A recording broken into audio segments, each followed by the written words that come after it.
Hey everybody, welcome into this edition of Phil's Tax Hacks and Other Retirement Facts with CPA and personal financial specialist Phil Putney. I'm your co-host Mark Killian. Let's get started. Hey everybody, welcome into Phil's Tax Hacks and Other Retirement Facts. As always, Phil and I talking about investing, finance, and retirement. What's going on, my friend? How are you this week? I'm doing great. Well rested after a week of vacation, so. Yeah, you look a little tan. Yeah, got a little bit of sun, A little tanner than me anyway. Your new camera is so vivid. It's so nice.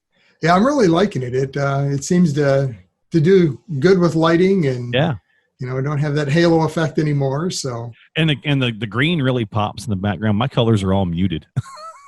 yeah, it is a little bit. So yeah, yours are all there. Nice. You go. Now you're gonna have to upgrade. Thanks, Phil. Now I got to upgrade.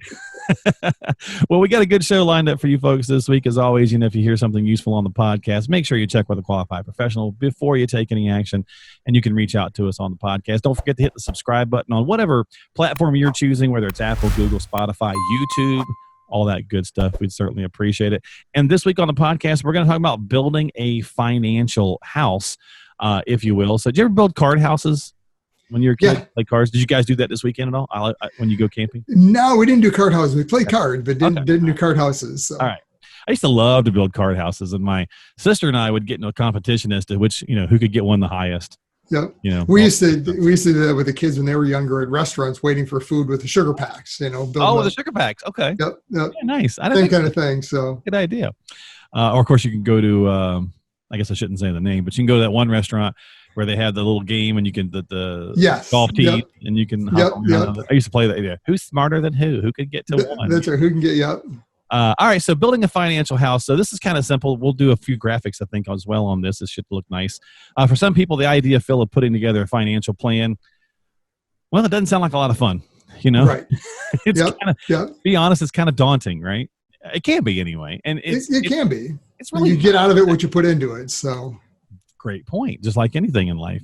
Yep. And so, I get that it doesn't have that appeal. You go, oh man, I got to build a financial plan. Well, no, your advisor will build it. You just have to provide them some information. Give some input. Yeah. But the idea of building a house, everybody likes that idea, or for the most part, unless you've done it. Then maybe you don't like it so much. We came close one time, Did you really? But decided not to and just buy and remodel. So yeah, we've had enough friends and family that have done it, and it's like, no, you know what? I don't know. That's tough. It's tough, yeah. And there's a lot of decisions and a lot of stuff going on. But hopefully your builder takes a lot of that off of your plate, right? Right. But anyway, but we all like to use those different apps and programs where you can, design a house. And nowadays, you can hold your phone up to your room and shop on certain, and see what the couch looks like in your living room, and which is the crazy. Colors on the wall and the whole deal. So anyway, so let's do the foundational bits, if you will, and we'll do a little financial analogy. Sure. So the foundation. That's the first step. That makes the most sense. You got to have a good, strong foundation. And for all you engineers and builder types out there, yes, I know you have to survey the land and you have to grade it and you have to we're not going to get that much in detail. Right. Yeah, we're beyond that. So we're just doing 4 basic tips here. So, we won't get too crazy in the weeds, but a foundation makes sense. Good, strong foundation, good, strong house. Yep. Yeah. So, you have to start with income. That's kind of what retirement's all about, right? You've now retired from a job. You no longer have a paycheck coming in. So where are you going to get the income to replace the job that you've now retired from? And if you don't have a plan to how exactly that's going to be generated and, how much of it's guaranteed, if any of it, there's a lot of questions and pieces that go into that whole income component, but really the first is figuring out, well, how much do we need? Yeah. And that's surprising to me how many people that start to look at retirement have no idea. They haven't even thought about that, and they use 100 different rules of thumb out there of, it's, I only need 80%, of what I needed pre-retirement, or which we hear that all the time, right? Yep. And 80% is kind of a common theme, whether it's true or not. It really kind of depends, and that's why I always encourage clients as we're working through this that you've got to really put some thought into what does retirement look like to you? It's very different versions of retirement. If your retirement is sitting at home, and we're talking about movies before, watching movies and, being a homebody, then that's a very different retirement, probably not that expensive, versus if you like to travel and have expensive hobbies, golf, ski, whatever it happens to be. Right. You've got to make sure that's built into the plan. And camping, it may be more expensive than even pre-retirement, when you're working, or at least for a few years. Right. But having a plan then for where that income is going to come from. Well, yeah. So if you're talking about the foundational component, right? I mean, we have to have a paycheck, right? I mean, right. Of some type, and we get so used to whether you're paid weekly or bi-weekly or even monthly in normal life. When you get to retirement, a lot of times, it does probably shift. For those who are weekly and bi-weekly, a lot of times it does go to monthly for retirees, and it can be a bit of an adjustment at first. It's not terribly bad, but you do have to kind of learn, okay, I'm getting this bigger lump at, once a month, and I got to. So make sure you even the bills out and handle it. Don't spend it all up front. And Right. Yep. And so, those things happen. And, you and I were just talking movies before we started the podcast, but yeah, that's a great point. Whether and of course, COVID has maybe changed what we feel like it might look like for a year, maybe even a year and a half or so. Right. But at some point, we want to hope and think that we'll be able to, travel all around and do all sorts of stuff. And so you got to bear that in mind. So that's a great point. Where's it coming from? So that's your foundation, having that income plan in place. So now we've got the foundation, and again, we're not going to go doing the wiring and so on and so forth, but we are going to put up the walls. Right. We are going to have that kind of, we need the box, Yep. Yeah. And so once you understand, well, what do I need exactly? What is that income stream over what period of time? And, how does it change? Social Security, pension, all the other components that fit into that. Now you can step back and look at the investments you have and build a plan to make those assets, those investments, do what you want to do in that income plan. And that's the piece that usually is the big disconnect. They're, and rightfully so. I mean, especially as you get to this stage, because pre-retirement, the income component, you're not even thinking about that. It's all about the investments. What's my asset allocation? What's my risk? All those different components that go into the investment side of it. And you're thinking about what the number is. What's my number? How much do I need? Once you have that, now how are you going to take that pile of money that hopefully you've accumulated and make that last the rest of your life to generate this income you need throughout lifetime? So you always have to start with, what do I need? Now step back and say, now that I've got the plan of what I need for income, how do I take the investments that I've accumulated and make those generate that income that I need? Okay. All right. That makes sense, because again, you've got these multiple buckets, if you will, multiple different sources we've talked about all the time. Yep. And again, a lot of times what we try to do is take different analogies and hopefully frame them in a way, and there's a little building pun, a little frame in a way, that will allow people to kind of see, because everybody clicks differently, right? I mean, whatever it is that you're learning, it may trigger differently with a different kind of thought process to it. It may be puzzle pieces, it may be a bucket strategy, maybe, a financial house, if you will. So again, the foundation is the income plan. The walls are kind of the investment plan, if you will. And then you move to the roof. Now, at the time we're taping this podcast, Phil, we just got hit last night with the hurricane, which downgraded to a tropical storm that went up through Florida and South Carolina and hit us here in North Carolina. And I still have a roof, so yay. You're good, yeah. So that's good. But you need the roof to protect you. Right. So that's got to be the insurance side, right?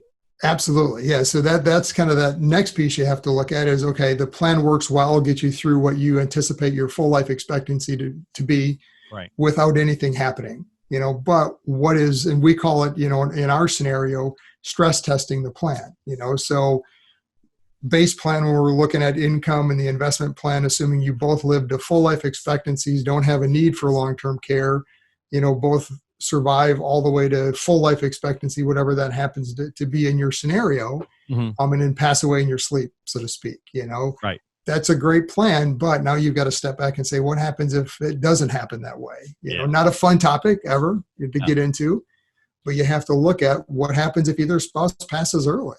I mean, it can completely change the plan. And we've talked about that in a couple of podcasts. Just did one, I think the previous episode. Yeah. Yep. We're talking about a surviving spouse and different components you have to look at. Yeah. And that's where life insurance comes into play, which is a funny topic because a lot of times when people get to retirement, they think, oh, life insurance, that's for the younger generation that has kids in school and a mortgage still. Yeah. I don't need life insurance. I'm retired. And you may not, but you may not. It could be a valuable component. What was the old, I mean, in the Michigan area here, right, is, car country. What was the old commercial? It's not your father's Oldsmobile. That's right. Exactly. Yeah. It's not your father's life insurance. They can do a lot of different things now than they used to. Oh, absolutely. I mean, life insurance as a vehicle itself is much different than what it used to be. There's a lot more flexibility in how you use it and design it. I mean, it can help with long-term care, one of the other risks, So that's the other component, that roof, so to speak, the protection you have to build in is what happens if either of you or both of you need some level of care at some point. Do you still have enough assets for whoever the surviving spouse is to now make it through their retirement, the rest of their retirement? So, I mean, there's all these stress tests you've got to at least understand, right? I mean, it's one of those, you never want to be insurance poor. I'm never one to recommend, oh, you got to buy this and that. But we will look at the analysis and see, here's the risk if you don't do it. Right. So then it's your decision. If you don't need it, how much do you need, so on and so forth. Right. Yeah. Okay. Yeah. Okay. Well, that makes sense. And so, I mean, again, if you're thinking about a house, right, if you're doing even like a little card house, right, you got your foundation, maybe that's the table you're sitting on or whatever. And then you got your 2 cards going up for the side. Then you've got your, maybe your roof like this or whatever. Maybe you did a flat roof so you could put 2 more on top so you could do a second floor, whatever the case might be. Now, if you're building an actual house or you're designing one or whatever the case is, a lot of times, I guess you go through with your builder and you kind of do the base structure. You've got the plan, whatever the case is, how many rooms and yada, yada, yada. And I guess that's okay. Not, but really where you really want to get to, and that's especially with the spouse as well, is the finishing touches. So if we were just kind of breaking this down into 4 simple pieces, floor, foundation, walls, roof, and then all the little details that now make it a home. Because before that, it's just a structure. In my opinion, anyway. Right. Yep. So now it's yours. And that's really going to be that estate plan, so kind of wrapping up exactly how all these pieces work together in the event of, some of these unfortunate events that we've insured for, so passing of a spouse, long-term care, things like that, to make sure that all these pieces are working together. And it's written down so that if you're not able or your spouse is not able to perform those activities, you've named who's going to step in. Gotcha. It's something that you've got to make sure is taken care of. And unfortunately, again, this is one of those pieces I think that's very often overlooked, that people get so far, they've built the income, they've looked at the investments and, oh yeah, the estate plan, we don't want to talk about that. That's what happens if we die. We don't talk, Oh. And again, one of those not fun topics, but you have to have it in writing, and make sure then whoever you're naming in there understands what's in it. How does it work? So if that's your kids, make sure they're brought into the discussion at some level. And that's going to be a kind of decision that you're going to have to, between you and your spouse, decide what level you want to have them informed at. And a lot of time, kid ranges are going to vary. And it's funny to say kids, but a lot of times folks have completely full grown children who may be even approaching pre-retiree stage themselves. You might be 65 and you might have a 45-year-old or a 47-year-old who's getting ready to get to that, kind of pre-planning stage themselves. So definitely, and others might have kids that are still, we've seen people that are going into their retirement years that are 57, 58, 59, 60 that have kids just coming out of college. So there's a gamut. Yep. And that's really then, again, making sure all those final details are built into that estate plan. Yeah. And to me, really the key is doing it in the order we talked about, because now all the pieces work together. Too often, oh yeah, we did the estate plan, we put a trust and all that together back when we were taking our first vacation and had, our first son or daughter. Right. And it covered who was going to take care of them. Well, now they're, 35, 40, whatever, they are way beyond that. That doesn't even need to be in the plan anymore. It's not relevant. You got to make sure that things are updated to where you're currently at in your stage of life. There you go. Well, like any house that you mentioned, you guys decided not to build yourselves. You just decided to buy and remodel. At some point, you kind of have to remodel parts of your plan, Right. So as you're moving through this, this concept, you build a good, solid financial structure, if you will, like a financial house. And then over time, especially if you're fortunate to live long enough, you have to make some adjustments. You have to ebb and flow it a little bit. You got to give it a little facelift here and a new coat of paint there, and so on and so forth. And make sure there's flexibility. And I think sometimes that's people's hesitation to start down this planning process is they think it's too rigid. They don't build enough flexibility, and I can't, I don't know what I want to do. I can't put that in writing yet. I don't know. Right. But at least you have to start somewhere, get it in place. It's no different than building a house. I mean, if you're going to build a house, you're going to sit with an architect and start to design that plan and put all the pieces together. Doesn't mean it can't change down the road. It probably will. I mean, that's what the change orders are for, with the builder as they comes in and you decide, you know what, that window doesn't go here. I like it better over here. Yep. So. Exactly. And that's the whole thing. And I like that. You've got to be flexible. You got to keep it a little bit loose. And the biggest thing is to take is just to make sure that you're taking the action and being a bit open-minded about it. And I think that's going to do it for us this week on the podcast. I think that's a pretty good, succinct little point. Building a financial house, a lot like building a financial plan. You got to get started with the basics, and then you can work your way through some of those fine details at the end.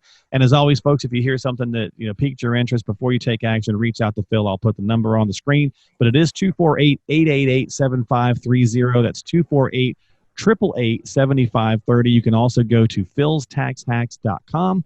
That is philstaxhacks.com, and subscribe to us, as I mentioned earlier, on Apple or Google or Spotify, Phil's Facebook page, YouTube, all those kinds of things. We'd certainly appreciate it. And Phil, my friend, I will see you and your tan self on the next episode. We'll talk to you next time, folks, here on Phil's Tax Hacks and Other Retirement Facts with Phil Putney, CPA and personal financial specialist at AFS Wealth Management. We'll see you next time. Investment advisory services offered through AFS Wealth Management. The content of this program is provided for informational purposes only and is not a solicitation or recommendation of any investment strategy. Investments and/or investment strategies involve risk, including the possible loss of principal. There is no assurance that any investment strategy will achieve its objectives.